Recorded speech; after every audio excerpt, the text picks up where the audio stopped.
আসসালামু আলাইকুম, আমি নাইমুর মোর্শেদ নীরব, স্বাগতম জানাচ্ছি আমাদের চ্যানেলে।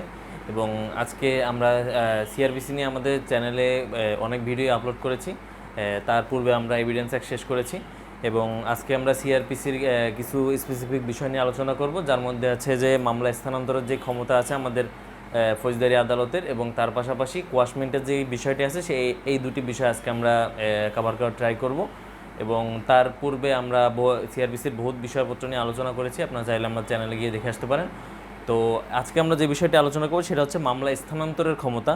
তো ফৌজদারি আদালতের যেই ধরনের কোর্ট রয়েছে, যেমন আপিল বিভাগ বা সেশন জাজ বা হাইকোর্ট, এই যে কোর্টগুলো আছে প্রত্যেকটার জন্য আলাদা আলাদা সেকশন ওয়াইজ তাদের আলাদা আলাদা স্পেসিফিক করে তাদের মামলা স্থানান্তরের একটি ক্ষমতা প্রদান করা হয়েছে সেকশন ওয়াইজ। তো শুরুতে আমরা যেই সেকশনটার কথা আলোচনা করবো সেটা হচ্ছে 525-এর মানে 525-এর ক, যেটাই বলা আছে যে আপিল বিভাগের মামলা স্থানান্তরের ক্ষমতার সম্পর্কে বলা আছে। তো সেখানে বলা হয়েছে যে বিচারাধীন মামলা এবং বিচারাধীন আপিল এই দুইটি ক্ষেত্রের বিষয় চাইলে আপিল আদালত স্থানান্তর করতে পারে, সেটা অন্য কোর্টে, যে কোনো কোর্টে চাইলে স্থানান্তর করতে পারে।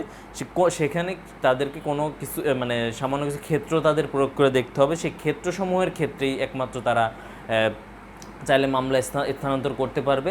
সেখানে দুইটি ক্ষেত্র রয়েছে, এই দুইটি ক্ষেত্র যদি আপিল বিভাগ দেখে বা আপিল বিভাগ যদি সেই দুটি বিষয় বিবেচনা করে, সেই ক্ষেত্রে চাইলে আপিল বিভাগ সেখানে বিচারাধীন সেই মামলাটি বা বিচারাধীন যে আপিলটি আছে সেই দুটি স্থানান্তর করতে পারে। সেই দুইটি ক্ষেত্র কি? দুইটি ক্ষেত্রের প্রথমটি হচ্ছে ন্যায় বিচারের স্বার্থে, যদি দেখা যায় ন্যায় বিচারের প্রয়োজনে মামলাটি স্থানান্তর করা প্রয়োজন আপিল বিভাগের, সেক্ষেত্রে তারা এটি স্থানান্তর করতে পারে অন্য কোর্টে। তার পাশাপাশি পক্ষ এবং সাক্ষী যারা থাকেন, সেই পক্ষ এবং সাক্ষীদের সুবিধাজনক ব্যাপারে তাদের যে কোনো ধরনের সুবিধার প্রয়োজনে, যদি সুবিধার তাগিদে যদি মামলা স্থানান্তর করার প্রয়োজন হয়, তাহলে সেটা তারা করতে পারে। এক্ষেত্রে হাইকোর্ট বিভাগ মানে আপিল আদালত চাইলে তাদের এক বেঞ্চ থেকে অন্য বেঞ্চে সেই মামলাটি স্থানান্তর করতে পারে, এবং তাদেরই এখতিয়ারভুক্ত এক আদালত থেকে অন্য আদালতেও চাইলে মামলাগুলি স্থানান্তর করতে পারে। তো এটা ছিল 525-এর কতে আপিল বিভাগের স্থানান্তরের ক্ষমতা সম্পর্কে। এবং এরপরে যেটি হাইকোর্ট বিভাগের স্থানান্তরের ক্ষমতার বিষয়টি রয়েছে, সেটি বলা হয়েছে 526-এ। হাইকোর্ট বিভাগের ক্ষেত্রে এখানে তারা স্থানান্তরের ক্ষেত্রে এখানে তিনটি ভিত্তি থাকবে তাদের। এই তিনটি ভিত্তির ওপরেই একমাত্র হাইকোর্ট ডিভিশন চাইলে স্থানান্তর করতে পারে। প্রথমটি হচ্ছে আদালতের রিপোর্ট অনুযায়ী, এবং দ্বিতীয়টি হচ্ছে কোনো পক্ষের আবেদনে, বা তৃতীয়টি হচ্ছে স্বেচ্ছায়, মানে হচ্ছে হাইকোর্ট ডিভিশন চাইলে স্বেচ্ছায় করতে পারে। কোনো পক্ষের আবেদন করলে সেই আবেদন যদি তাদের প্রপার মনে হয়, সেক্ষেত্রে তারা তাদের আবেদন মঞ্জুর করে মামলাটি স্থানান্তর করতে পারে। এবং তার পাশাপাশি আদালতের যদি কোনো রিপোর্ট আসে, সেই রিপোর্টের প্রেক্ষিতেও চাইলে তারা মামলাটি স্থানান্তর করতে পারে। তো এইখানে তাদেরকে হাইকোর্ট ডিভিশনের অবশ্যই সেখানে দেখতে হবে যে ন্যায়সঙ্গত এবং নিরপেক্ষ অনুসন্ধান বা বিচারের প্রয়োজন আছে কিনা। সেখানে তাদের বিবেচনা করতে হবে যে আদৌ সেখানে ন্যায়সঙ্গত এবং নিরপেক্ষ অনুসন্ধান যে করছে, সেই নিরপেক্ষ অনুসন্ধান বা বিচারের প্রয়োজনটি রয়েছে কিনা। যদি নিরপেক্ষ বিচারের প্রয়োজন পড়ে, সেক্ষেত্রে হাইকোর্ট চাইলে সেটি ট্রান্সফার করতে পারে। এবং আরও কিছু বিষয় রয়েছে, আরও কিছু পয়েন্ট আউট করা বিষয়পত্র রয়েছে, যেগুলোর প্রয়োজনে হাইকোর্ট ডিভিশন চাইলে তার মামলা স্থানান্তর করতে পারে।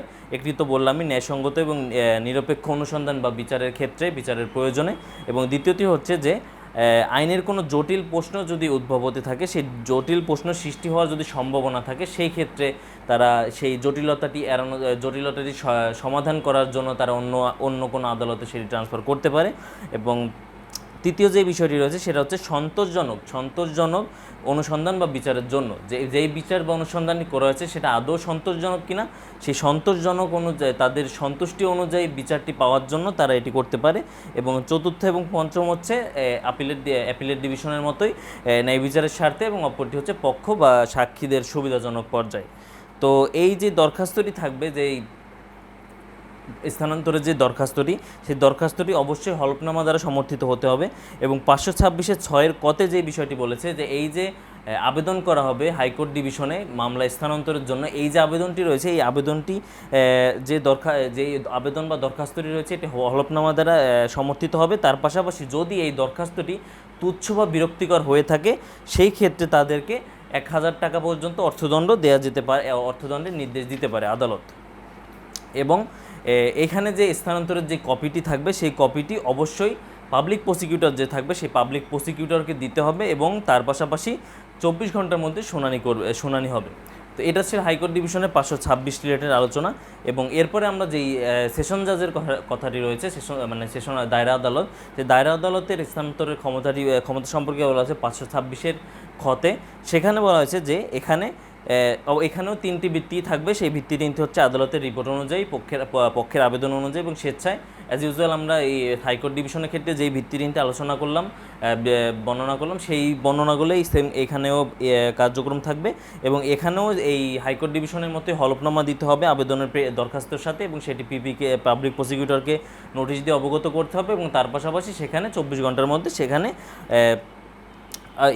শুনানিটি হবে। এবং এখানেও জাস্ট একটা ভিত্তি দেওয়া হয়েছে, সেটা হচ্ছে যে এটি ন্যায় বিচারের স্বার্থে চাইলে এই স্থানান্তরটি করা যেতে পারে। তো এই ছিল স্থানান্তর সম্পর্কে ওভারঅল আলোচনা, এই সংক্ষেপে আমরা দেখে নিলাম। এবং এরপরে যেটি আমরা আলোচনা করবো বলেছিলাম কোয়াশমেন্ট সম্পর্কে বা আদালতের সহজাত ক্ষমতা সম্পর্কে, সেটি বলা আছে সিআরপিসি 561-র কতে। তো সহজাত ক্ষমতাটি সম্পর্কে 561-র ক সম্পর্কে আলোচনা করার পূর্বে আমাদের জানতে হবে যে সহজাত ক্ষমতাটি বা কোয়াশমেন্ট বিষয়টি কি। কোয়াশমেন্ট মানে হচ্ছে অ্যাকচুয়ালি বাতিল করা। তো সহজাত ক্ষমতাটা হচ্ছে যে ক্ষমতাটা সৃষ্টিলগ্ন থেকেই পেয়ে থাকে বা সৃষ্টিলগ্ন থেকেই লাভ করে থাকে, এবং যেই ক্ষমতাটি কেউ কেড়ে নিতে পারে না বা যেই ক্ষমতাটি কেউ সংকুচিত করে নিতে পারে না। এবং আইনানুগ বিচারের ক্ষেত্রে সেখানে বিচারটি সম্পন্ন হচ্ছে কিনা এবং ন্যায় বিচার হচ্ছে কিনা সেটির বিবেচনার প্রেক্ষিতেই এই কোয়াশমেন্ট বা এই সহজাত ক্ষমতাটির বিষয়ে আলোচনা বিষয়টি উত্থাপিত হয়েছে সিআরপিসিতে। এবং এখানে অবশ্যই 3টি ক্ষেত্রে এটি প্রয়োগ করা হবে। 3টি ক্ষেত্রের কথা স্পেসিফিক্যালি 561-র কতে বলা হচ্ছে যে এই 3টি ক্ষেত্রেই সহজাত ক্ষমতা আদালতে প্রয়োগ করবে। সেটি হচ্ছে যে সিআরপিসির অধীন কোনো আদেশ কার্যকরের ক্ষেত্রে, তারপর হচ্ছে আদালতের ক্ষমতা অপব্যবহার হচ্ছে কিনা সেই আদালতের ক্ষমতাটি অপব্যবহার রোধে, এবং তৃতীয় হচ্ছে ন্যায় বিচারের সাথে। এই 3টি ক্ষেত্রে চাইলে আদালত সহজাত ক্ষমতা প্রয়োগ করতে পারে। এবং আরও কিছু বিষয় রয়েছে যেখানে এই সহজাত ক্ষমতা প্রয়োগযোগ্য নয় বা প্রয়োগ করতে পারবে না। সেটি হচ্ছে যদি সেখানে আইনের বিচারের মাধ্যমে যদি উপযুক্ত প্রতিকার থাকে, সেক্ষেত্রে এই সহজাত ক্ষমতা প্রয়োগ করা যাবে না। যেখানে আইনেই বলে দেওয়া আছে বিধান কী এবং তার প্রেক্ষিতে কী হবে, সেক্ষেত্রে সহজাত ক্ষমতা প্রয়োগ করা যাবে না। এবং মারাত্মক যদি কোনো অবিচার না হয়, সেই ক্ষেত্রেও সহজাত ক্ষমতাটি প্রয়োগ করা যাবে না। এখানে সহজাত ক্ষমতাটি প্রয়োগ করার জন্য অবশ্যই সেখানে মারাত্মক কোনো অবিচার সৃষ্টি হতে হবে। এবং অন্যায় এবং ন্যায় বিচারের জন্য এবং অন্যায়টি যদি বোধগম্য না হয়, সেক্ষেত্রে বোধগম্য না হলে সেখানে সহজাত ক্ষমতা প্রয়োগ করা যাবে না। এবং সিআরপিসিতে যদি স্পেসিফিক্যালি বা ফৌজদারি কার্যবিধিতে স্পেসিফিক্যালি যদি নিষেধ করা থাকে, সেই ক্ষেত্রে এই কোয়াশমেন্টের ক্ষমতাটি প্রয়োগ করা যাবে না। তো কোয়াশমেন্টের বিষয়টি অর্থ হচ্ছে বাতিল করা, যেটা শুরুতেই বললাম। সিআরপিসিতে কোয়াশমেন্ট বলে কোনো ওয়ার্ড উল্লেখ করা হয়নি, কিন্তু এখানে যে কোয়াশমেন্টের অর্থ হচ্ছে বাতিল করা। এখানে বাতিল করাটি বলার কারণ হচ্ছে যে আদালত তার সহজাত ক্ষমতাটির বলে যে কোনো রায়, আদেশ বা আদালতের কোনো কার্যক্রম সেটিকে বাতিল চাওয়া, মানে হচ্ছে আদালতে যেই কোনো একটি দণ্ড দিলে সেই দণ্ডের বৈধতা চ্যালেঞ্জ করে, বা যে একটি কার্যক্রম ঘটানো হচ্ছে সেই কার্যক্রমের বৈধতা চ্যালেঞ্জ করে, এইসব ক্ষেত্রে চাইলে আদালত সহজাত ক্ষমতা প্রয়োগ করে সেটিকে একটি ন্যায় বিচার প্রতিষ্ঠা করতে পারে। যেখানে দেখা যাচ্ছে যে আইনের মাধ্যমে একটি ন্যায় বিচার প্রতিষ্ঠা হচ্ছে না, বা আইনের কোনো ধরনের ফাঁকফোকরের কারণে সেখানে ন্যায় বিচারের বাধাবিঘ্ন ঘটছে, সেইখানে চাইলে আদালত তার এই সহজাত ক্ষমতা প্রয়োগ করে সেখানে ন্যায় বিচার প্রতিষ্ঠিত করতে পারে। এবং এখানে যে প্রতিকারগুলো পাওয়া যায় সেটি হচ্ছে যে মামলাটি বাতিল করা যায়, এবং তার পাশাপাশি চার্জ গঠন বাতিল করা যায়, তদন্ত কার্যক্রম যেটি থাকে সেটি বাতিল করা যায়। এই জন্য এটিকে কোয়াশমেন্ট বা বাতিল বলে গণ্য করা হয়েছে বিষয়টিকে, যে কারণ এখানে মামলা, চার্জ গঠন, অনুসন্ধান এই বিষয়পত্রগুলো বাতিল করা যায়। এখানে একটি আমরা মামলা দেখতে পারি, সেটি হচ্ছে 51 DLR AD 159।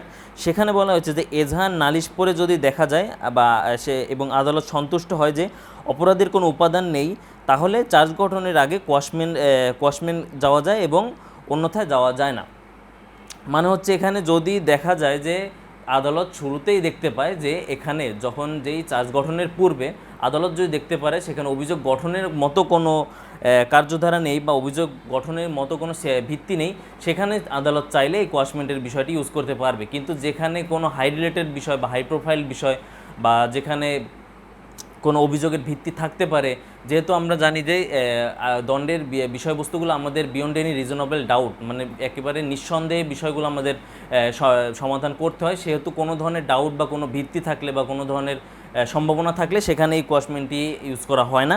এবং এখানে কিছু ভিত্তি আমরা দেখতে পারি যে এখানে কোয়াশমেন্ট ইউজের ভিত্তিটা কী হতে পারে। সেখানে ভিত্তি বলতে আমরা বলতে পারি যেখানে আইনে বাড়িত থাকে বা বিচারের যেই ক্ষমতাধীন আদালত রয়েছে সেই ক্ষমতাহীন যেই আদালতের বিচার ক্ষমতা নেই তাদের বিচারের ক্ষেত্রে তারা বিচার করে থাকে, বা মামলায় অপরাধের কোনো উপাদান না থাকে, এবং ভিত্তিহীন সাক্ষ্যের উপর দণ্ড, মানে হচ্ছে যে কোনো ভিত্তিহীন সাক্ষ্যের উপর যদি দণ্ড দিতে যায়, বা যদি মামলায় অপরাধের ভিত্তি না থাকা কোনো ভিত্তি বা উপাদান না থাকা সত্ত্বেও এবং বিচারের যেই ক্ষমতাহীন থাকে ক্ষমতাহীন আদালত থাকে তাদের বিচারের ক্ষেত্রে আইনে বাড়িত কোনো বিষয়বস্তুর ক্ষেত্রে এই সব যে ভিত্তি রয়েছে এই সব ভিত্তিগুলোর ক্ষেত্রে আদালত চাইলে তার সহজাত ক্ষমতাটি প্রয়োগ করে একটি ন্যায় বিচার প্রতিষ্ঠা করতে পারে। তো এই ছিল আমাদের কোয়াশমেন্ট সম্পর্কে ওভারঅল আলোচনা। তো আশা করি সকলে বুঝতে পেরেছেন।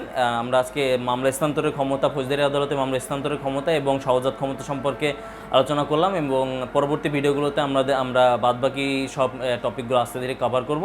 তো ধন্যবাদ সকলকে। আসসালামু আলাইকুম।